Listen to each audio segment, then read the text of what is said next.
آپ نے سنا ہوگا حضور نے سورہ رحمان کے بارے میں فرمایا ہے، سورۃ الرحمان عروس القرآن، یہ سورہ رحمان جو ہے یہ قرآن کی دلہن ہے۔ جیسے دلہن کو آپ خوشنما لباس پہناتے ہیں، آراستہ پیراستہ اس کو گہنے اور اس کو زیور پہناتے ہیں، تو جس طریقے سے سجاتے ہیں آپ دلہن کو، اللہ تعالیٰ نے ایک سورت قرآن مجید میں یہ ایسی رکھی ہے سورہ رحمان کہ اسے خوب سجایا ہے۔ اس میں الفاظ کا در و بست، اس کا اپنا ایک ڈیوائن میوزک ہے۔ وہ تو اللہ تعالیٰ قراء جو ہے خاص طور پر مصر کے قراء، اللہ تعالیٰ ان پر رحمت نازل فرمائے، ان کی خطاؤں سے درگزر کرے۔ جس طرح قرآن کے انٹرنسک میوزک کو انہوں نے واضح کیا ہے، واقعہ یہ ہے کہ اگر یہ لوگ نہ ہوتے، شیخ عبد الباسط محمد عبد الصمد، شیخ محمود خلیل الحصری، یہ لوگ کہ جنہوں نے قرآن کے اس غنا میوزک، یہ لفظ جو ہے آپ حیران نہ ہو کہ میں یہ کوئی شاید توہین کر رہا ہوں قرآن کی، حضور نے یہ لفظ استعمال کیا ہے، تغنو، اس قرآن کو اچھی سے اچھی خوشلحانی کے ساتھ پڑھو۔ من لم یتغن بالقرآن فلیس منا، جو قرآن کو بہتر سے بہتر انداز میں، اچھی سے اچھی آواز میں، خوشلحانی کے ساتھ پڑھنے کی کوشش نہیں کرتا، وہ ہم میں سے نہیں ہے۔ بلکہ ایک مرتبہ حضور رات کے وقت آپ گشت پر تھے اپنے ساتھیوں کے حالات معلوم کرنے کے لیے۔ حضرت ابو موسیٰ اشعری رضی اللہ تعالیٰ عنہ ایک صحابی ہیں، ان کے گھر کے پاس سے گزر ہوا، وہ رات کو تہجد پڑھ رہے تھے، کھڑے ہوئے کیف کے عالم میں قرآن تلاوت کر رہے ہیں۔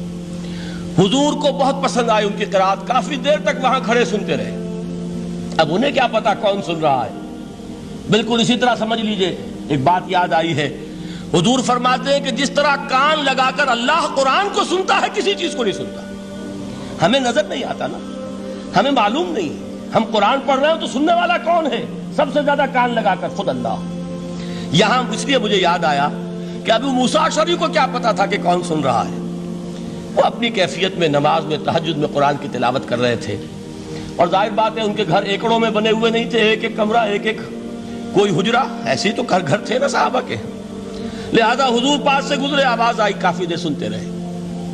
اس کے بعد آپ تشریف لے گئے، صبح فجر میں ملاقات ہوئی تو حضور نے تحسین کے انداز میں فرمایا، یا ابا موسیٰ انک قد اوتیت مزمارا من مزامیر آل داؤد، اے ابو موسیٰ تمہیں تو آل داؤد کے سازوں میں سے ایک ساز اللہ نے عطا فرما دیا ہے۔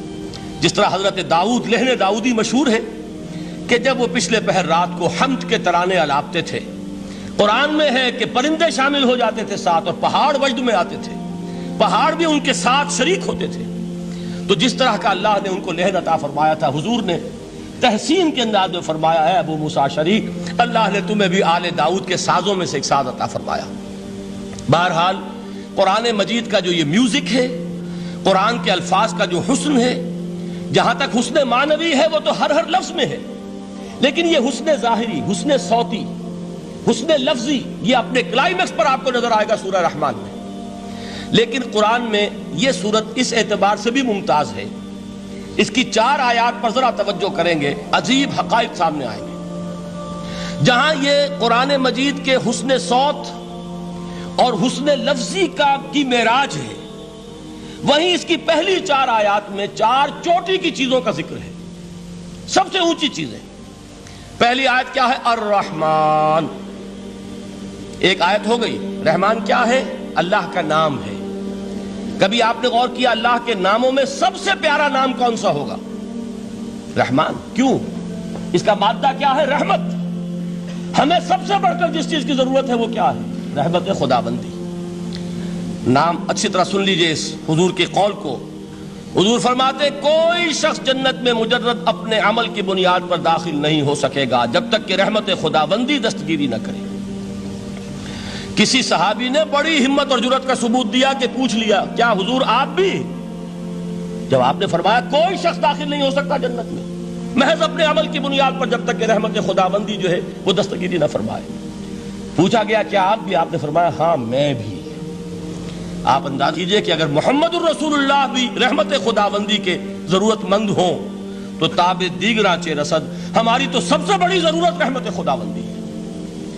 اب یہ رحمت جو ہے قرآن مجید میں اللہ تعالیٰ کی یہ شان 2 الفاظ کے ذریعے سے آتی ہے، رحیم اور رحمان، اور کوئی مادہ نہیں ہے جس سے 2 نام بنتے ہوں اللہ کے۔ لیکن یہ مادہ ہے واحد رحمت کا کہ جس سے رحمان بھی ہے رحیم بھی ہے.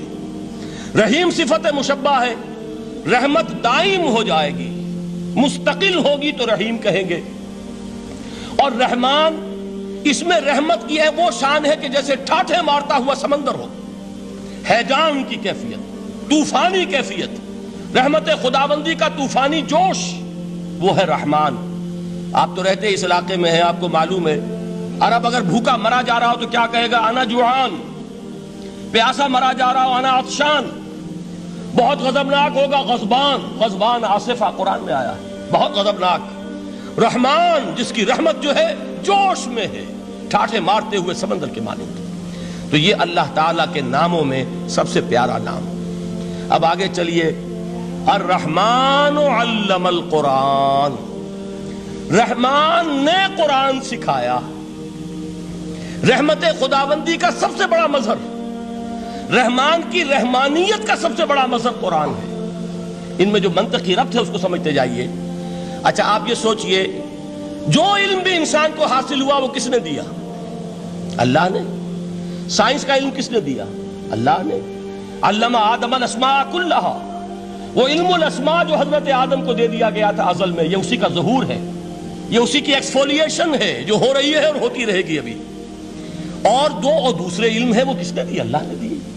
لا یحیطون بشیء من علمہ الا بما شاء، مخلوق میں سے کوئی اللہ کے علم میں سے کسی شے کا احاطہ نہیں کر سکتا مگر وہ جتنا اللہ دینا چاہے. لیکن یہ کہ تمام علوم میں چوٹی کا علم قرآن. نوٹ کرتے جائیے، اب چوٹی کی چیزیں جمع کیجیے. اللہ کے ناموں میں چوٹی کا نام رحمان. اللہ نے جو کچھ انسان کو سکھایا اس میں چوٹی کا علم قرآن. خلق الانسان، انسان کو پیدا فرمایا. سوال یہ کہ حیوانات کو کس نے پیدا فرمایا؟ آسمان کس نے پیدا کیے؟ زمین کس نے پیدا کی؟ فرشتے کس نے پیدا کیے؟ کیا مطلب خلق الانسان؟ اس کی تمام مخلوقات میں اس کا کلائمیکس، اس کی تخلیق کی معراج، اس کے تخلیق کا نقطہ عروج انسان ہے. یہ ہے کہ جو مسجود ملائک بنا ہے. وَلَقَدْ كَرَّمْنَا بَنِي آدَمَ وَحَمَلْنَاهُمْ فِي الْبَرِّ وَالْبَحْرِ وَرَزَقْنَاهُمْ مِنَ الطَّيِّبَاتِ وَفَضَّلْنَاهُمْ عَلَى كَثِيرٍ مِّمَّنْ خَلَقْنَا تَفْضِيلًا. تو تخلیق میں سب سے اونچی تخلیق انسان کی، علموں میں سب سے اونچا علم قرآن کا، اللہ کے ناموں میں سب سے اونچا نام رحمان.